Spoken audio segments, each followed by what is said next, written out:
Você já presenciou aquelas imagens? A multidão aglomerada, as atenções mundiais voltadas para uma única janela e, de repente, ergue-se a fumata branca, o sinal, o símbolo que por séculos tem marcado um momento decisivo para milhões de fiéis, o anúncio de um novo Papa.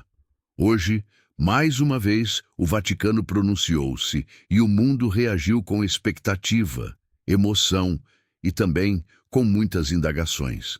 Mas não estamos aqui para repetir o que todos os meios de comunicação já estão dizendo. Não viemos para examinar a biografia do recém-escolhido, nem sua nacionalidade, nem suas tendências políticas ou pastorais. Estamos aqui para enxergar além da fumata, porque cada vez que essa nuvem branca se eleva, o mundo espiritual também se movimenta. O grande evangelista Billy Graham nos advertiu sobre isso. Em seu famoso sermão de 1982 em Cambridge, ele declarou: "Quando um líder global é erguido com os olhos do mundo sobre ele, tanto o céu quanto o inferno observam atentamente." Hoje não foi apenas escolhido um homem, foi demarcada uma etapa, um ciclo espiritual, um momento que vai muito além da religião institucional. E é aqui que precisamos parar e questionar o que realmente significa esta fumata branca no tempo profético em que estamos vivendo. Porque quando a fumaça sobe, o que importa não é apenas quem recebe aplausos, mas o que essa escolha desperta. Na atmosfera espiritual, muitos enxergam o fumo branco como um símbolo de esperança, de união, de renovação. Mas esperança fundamentada em quê? União em torno de qual verdade? Renovação em direção a qual caminho? Recordemos o que Billy Graham disse em seu livro Aproximando-se dos Cavaleiros do Apocalipse, 1983. Nem tudo que se apresenta com aspecto de paz provém da fonte verdadeira da paz. E a história tem nos mostrado que existem momentos onde os líderes são selecionados, não porque representam o coração de Deus, mas porque expressam o consenso dos homens. E isto não constitui uma crítica, é um chamado ao discernimento, porque quando o mundo inteiro celebra em uníssono, quando as câmeras não piscam e a multidão prende a respiração, devemos fazer silêncio, não para nos unirmos às palmas, mas para ouvirmos o que Deus está comunicando em meio àquela fumaça. Esta escolha não acontece num vácuo, ocorre num momento crítico da humanidade, uma época onde os valores eternos estão sendo negociados, onde a mensagem do Evangelho está sendo diluída por ideologias, onde a fé tradicional é substituída por espiritualidades vazias que não transformam, apenas entretêm. E enquanto isso sucede, o mundo cristão olha para a Praça de São Pedro, aguardando um nome, um rosto, uma palavra. Mas a verdadeira pergunta é: o que espera o céu? Billy Graham costumava dizer em suas cruzadas: não interessa quem ocupa o trono de uma instituição, o que importa é se Cristo continua ocupando o trono do coração. E essa é a verdadeira escolha que está sendo feita silenciosamente por trás de toda essa cerimônia. Porque enquanto a fumata branca anuncia a escolha de um líder, o Espírito Santo continua buscando um povo que não tenha sido escolhido por homens, mas separado por Deus. E é aqui que você entra, porque esta mensagem não é para a multidão, é para os vigilantes, para aqueles que compreenderam que cada movimento global possui uma dimensão espiritual, para os que não veem apenas fumaça branca, mas sinais proféticos no ar. Hoje, mais do que nunca, precisamos lembrar as palavras de Jesus. Muitos virão em meu nome e enganarão a muitos. Mateus 24:5. Não se trata do nome deste novo líder, trata-se do que ele representa, do tipo de sistema que está se fortalecendo ao seu redor, do tipo de discurso que será aceito como verdade, mesmo que não o seja. E antes que continuemos, deixe-me dizer algo claramente. Não estamos falando em atacar ou julgar, estamos falando em despertar. porque a eleição de um novo Papa neste momento da história não pode ser vista apenas com olhos humanos. Precisa ser contemplada com visão espiritual. Nos próximos minutos, revelarei como esta eleição se encaixa dentro de um padrão profético que tem se repetido desde os tempos do Antigo Testamento. Veremos exemplos bíblicos de líderes que foram elevados em tempos de crise e como muitos deles foram recebidos com entusiasmo, mas acabaram desviando o povo por não andarem na verdade. E mais, ouça isto com atenção. Existe um trecho pouco conhecido de uma pregação de Billy Graham, proferida em 1978 em sua cruzada de Denver, onde ele menciona o que aconteceria quando o mundo inteiro voltasse seu olhar para uma figura religiosa, com expectativas de redenção global. Esse momento acaba de começar. Fique comigo.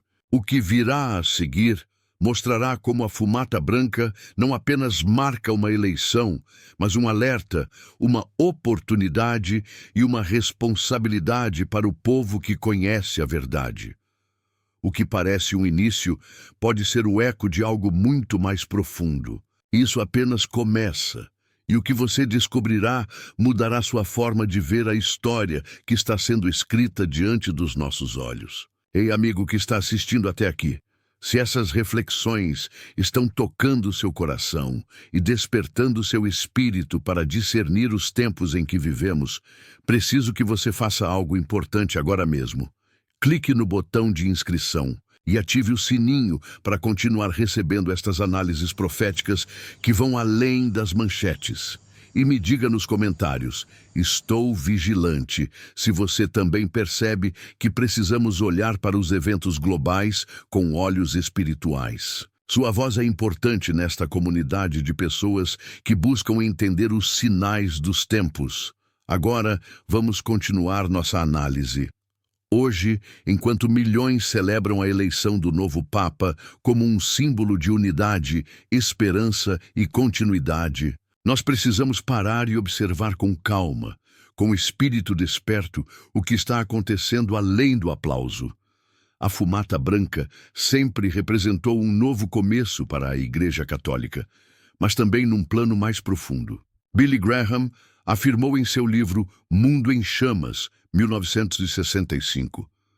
Cada eleição papal é um termômetro espiritual da humanidade, não apenas por quem foi eleito, mas pelo que esta figura representa dentro da trama global de política, religião e cultura.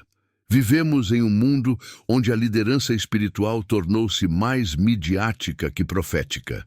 As multidões já não seguem quem anuncia o arrependimento, mas quem adapta a mensagem para que se ajuste ao momento. E nesse cenário, a figura do Papa, seja quem for, não tem apenas uma voz religiosa, mas uma influência moral e social que pode moldar o pensamento de nações inteiras. Essa influência é poderosa. Por isso, quando o fumo branco se eleva e uma nova figura aparece na sacada de São Pedro, devemos questionar: que tipo de mensagem trará? Em que direção espiritual apontará? Porque enquanto o mundo o recebe como um símbolo de paz, o inimigo também sabe que as figuras com autoridade espiritual podem ser usadas para desviar, para suavizar a mensagem do Evangelho ou para instalar uma nova narrativa, uma onde a verdade se mistura com filosofia, onde a convicção é substituída por diplomacia e onde a cruz é trocada por um símbolo genérico de boa vontade. Billy Graham, em sua palestra na Universidade de Harvard em 1979, disse: "Uma das estratégias mais sutis do inimigo nos últimos tempos não será atacar abertamente a fé, mas infiltrá-la com meias-verdades, e uma meia-verdade, quando pregada, com autoridade e carisma, pode tornar-se uma das armas mais perigosas contra a alma humana."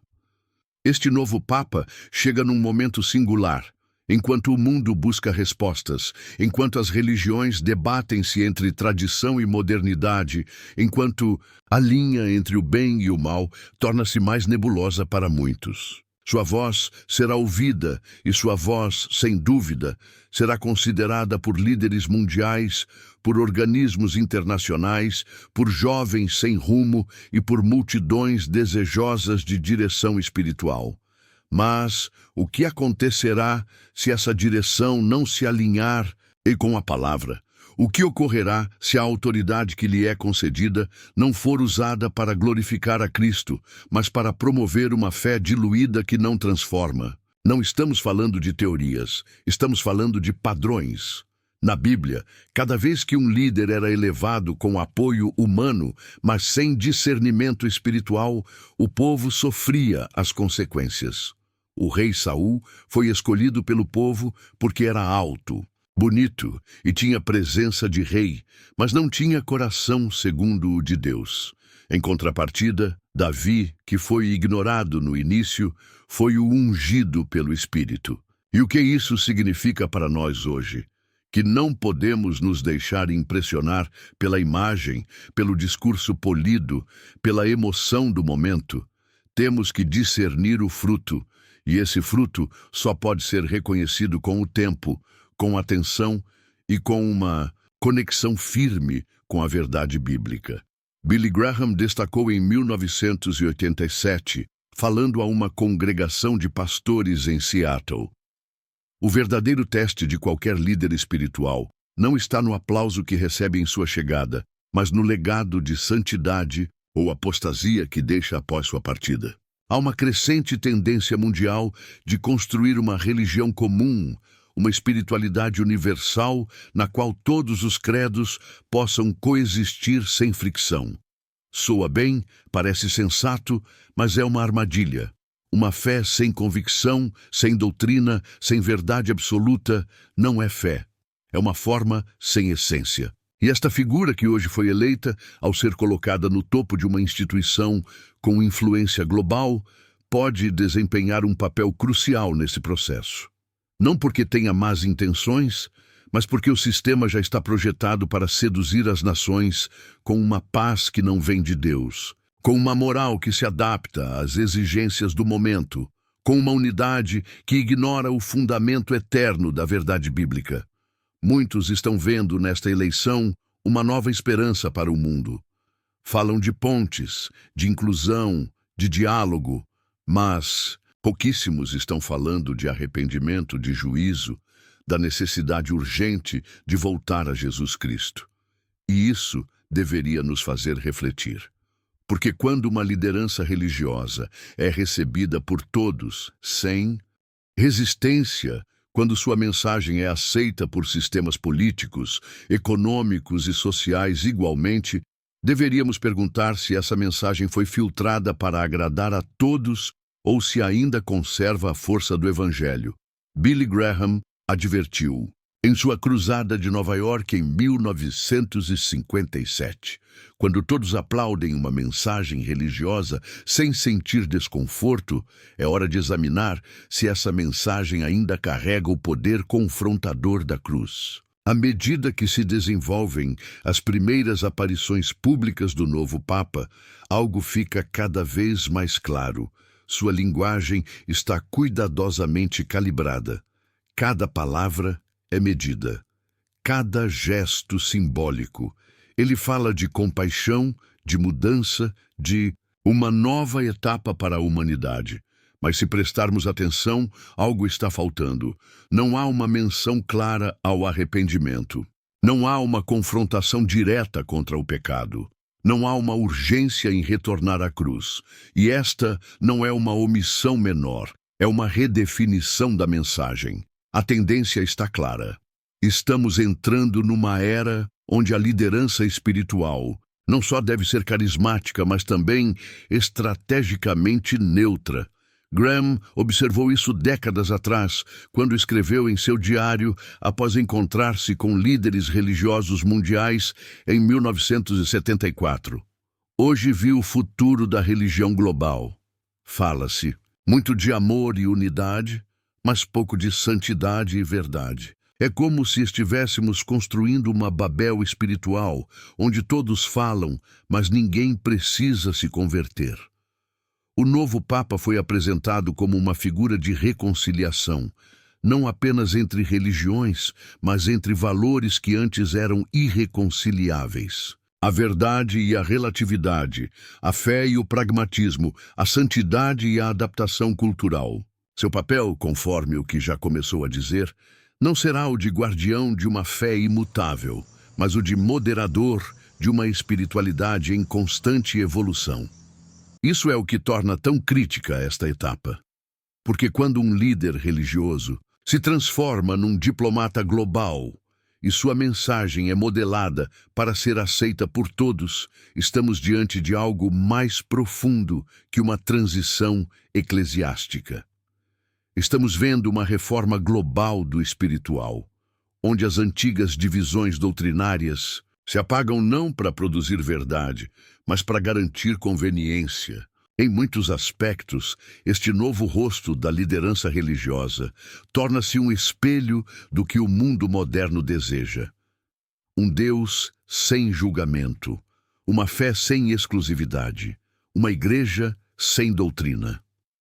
O preocupante não é apenas o que se diz, mas o que se evita dizer. O nome de Cristo continua aparecendo sim, mas sob qual contexto? Como Salvador ou como símbolo? Como o Filho de Deus ou como um mestre moral entre muitos? Essa diferença muda tudo. Billy Graham alertou em seu último grande sermão em 2005. O inimigo não está mais tentando remover o nome de Jesus da conversa. Está tentando redefinir quem Jesus é, e essa é uma batalha muito mais perigosa. Um Jesus que não salva, que não julga, que não exige arrependimento, não é o Jesus da Bíblia. Nos dias que seguem, começarão a surgir iniciativas que parecerão humanitárias, ecológicas, sociais, mas que também terão um forte componente espiritual. Este novo Papa será a peça-chave nessas conversações. Será o rosto que reúne, o nome que tranquiliza, a figura que impulsiona acordos. Mas por trás desse papel conciliador há uma redefinição profunda do propósito da fé. Deixar de ser um canal para o arrependimento e a redenção para tornar-se um elemento decorativo dentro do sistema. Em um de seus últimos livros, Caminhando com o Messias, 1992, Graham escreveu: quando a religião se torna palatável para todos os sistemas mundanos, perdeu seu sal. Uma igreja que é amada pelo mundo inteiro, sem exceção, provavelmente traiu sua missão.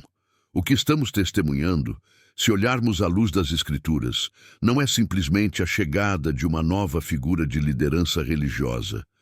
É a consolidação de uma linguagem global cuidadosamente preparada, na qual o sagrado será apresentado com uma forma aceitável para todos, mas sem o conteúdo que confronta, transforma e redime.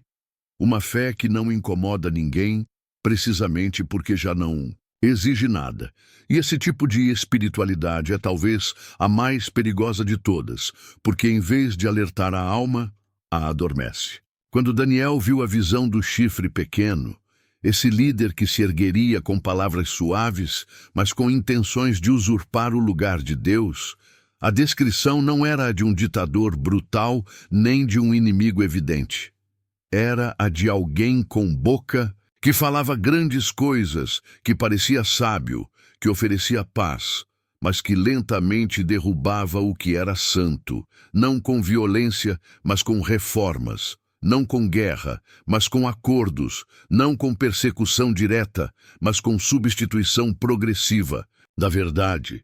É exatamente isso o que começa a tomar forma hoje. Muitos celebram que o novo Papa fale de cuidar da criação, de abraçar o próximo, de acabar com a desigualdade. E sim, esses temas são importantes. Mas a questão não é se são nobres ou justos. A pergunta é, a partir de que fundamento são proclamados? A partir do Evangelho ou a partir de uma nova moral global sem Cristo no centro? Porque uma ética sem redenção pode parecer piedosa, mas não tem poder para salvar. Billy Graham enfatizou isso quando falou ao Congresso norte-americano em 1990. Um cristianismo que se concentra apenas na justiça social, sem a cruz, é como um hospital que trata apenas os sintomas, mas nunca a doença. Podemos aliviar temporariamente o sofrimento, mas só Cristo pode curar a raiz do problema humano, o pecado. E uma mensagem que busca unir todos os homens sem confrontá-los com sua necessidade de salvação não é o Evangelho. É outra coisa. Isso não é novo. Na história bíblica, cada vez que a verdade foi substituída por uma versão mais digerível, mais confortável, o juízo de Deus não tardou em manifestar-se. O bezerro de ouro, por exemplo, foi construído pelo povo de Israel não para adorar a um Deus pagão, mas para representar seu próprio Deus de uma forma que eles pudessem controlar. Queriam continuar adorando, mas à sua maneira, e isso foi suficiente para perder a cobertura divina. Hoje o mundo não rejeita a fé, está redesenhando-a. E a nova liderança espiritual, incluindo o recém-eleito Papa, será central nessa reconstrução, não a partir da negação aberta de Cristo, mas a partir de uma reinterpretação que o reposiciona como parte de um panteão moderno de sabedoria e orientação moral. Querido amigo que chegou até aqui, sua busca por discernimento espiritual me emociona. Se este vídeo abriu seus olhos para enxergar além da fumata branca, por favor, inscreva-se em nosso canal para continuarmos juntos nesta jornada de vigilância espiritual. Compartilhe com a nossa comunidade nos comentários. Qual foi a maior revelação que você teve assistindo este vídeo? Como isso mudou sua perspectiva sobre os eventos globais que estamos testemunhando? Seu testemunho pode despertar outros crentes. Lembre-se das palavras de Billy Graham: um cristão isolado é um cristão em perigo. Vamos fortalecer uns aos outros nestes tempos desafiadores. Suas experiências e percepções são valiosas para todos nós que buscamos permanecer fiéis à verdade em um mundo de meias-verdades. Aguardo seu comentário com carinho e continuarei trazendo análises que ajudem a Igreja a discernir os sinais dos tempos.